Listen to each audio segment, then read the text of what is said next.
Well, we welcome in Matt Schneidman, Packers beat writer for The Athletic, and now the host of the Sinclair Podcast Network's the Tundra Podcast, alongside former Packers fullback John Kuhn. Matt Schneidman, crazy day. My phone's been blowing up. I'm sure yours has. Micah Parsons right behind us, trading in that uniform for a Packers uniform now. When did you find out the news, and what was your reaction? Yeah, I find out along with mostly everybody else on Twitter, and when I first started reading the tweet, I thought, oh, this is going to be an announcement for his extension with the Cowboys. Then I saw Green Bay Packers. I got it shortly thereafter confirmed to me, and the return obviously started trickling out. 2 first-round picks and Kenny Clark. Honestly, that's less than what I expected. Kenny Clark's a great player. I'm not trying to say, he's just a throw-in in this trade. But 2 first-round picks for a potential future Hall of Famer. Yeah. And how about this? How does it feel that you're not the most famous Penn State grad in Green Bay anymore? Oh, well, listen, and I said I didn't say we are on air when I did announce the news earlier, so that was a win in my book. But yeah, no, gosh, what am I going to do now? On that note, though, Jerry Jones did speak with the media and said that he talked to Green Bay several times leading up to this deal getting done. Things that felt pretty quiet around here, though, for the most part, though. What did you hear, though, kind of over the last couple of days? Did you hear any sort of rumblings about this deal getting done? Because it seems like they kept things pretty tight. Yeah, it seemed that, and I don't know if this was true or not. It seems not true now in hindsight, but it seemed that the Cowboys weren't listening to trade offers. Jerry Jones said publicly, I believe, in various places that he wasn't listening to trade offers. Now, my understanding was that if Micah did become available, the Packers would be in the mix, and obviously they were because they now have him. Look, the Packers are kind of known in the fan base of being a team that's always in the mix for big-name players. They famously finished second for Khalil Mack in 2018. Yeah. Around this same time, he was Defensive Player of the Year 2 years before that. The Bears got him. They finished first place this time, and what a ride it's going to be here this year. So with Micah Parsons now joining the Packers, a guy of his magnitude, though, how does that elevate their defense now to another level? You could reasonably argue the pass rush was the weakest part of the entire team last season. They finished top 10 in yardage allowed per game on defense, takeaways, and scoring defense. But their pass rush was inconsistent. That was a word used by Brian Gutekunst, the guy who just traded for one of the best pass rushers on planet Earth.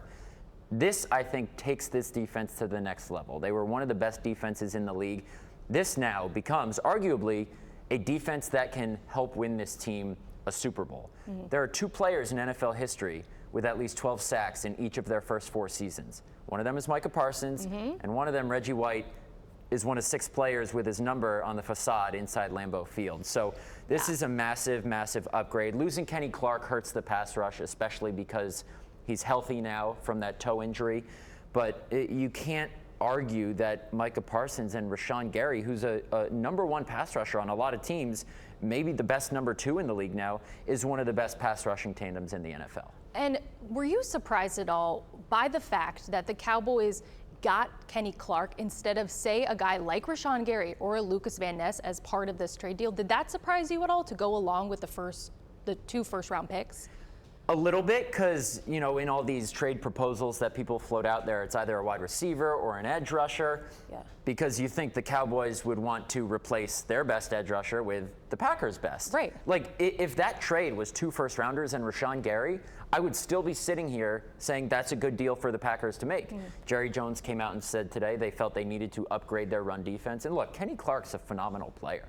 He's a 3-time Pro Bowler, 29 years old still, even though he's been in the league since I was a junior in college, like 10 years ago. But the Cowboys think they got better. I don't think they did. But the Packers certainly did get better, even though they lost one of their best players from the last decade. Well, how does this change things then for the Packers defensive line now, not having Kenny Clark anymore?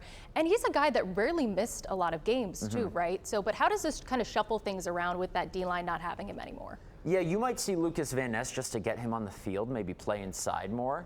Van Ness is still going to get his ops outside.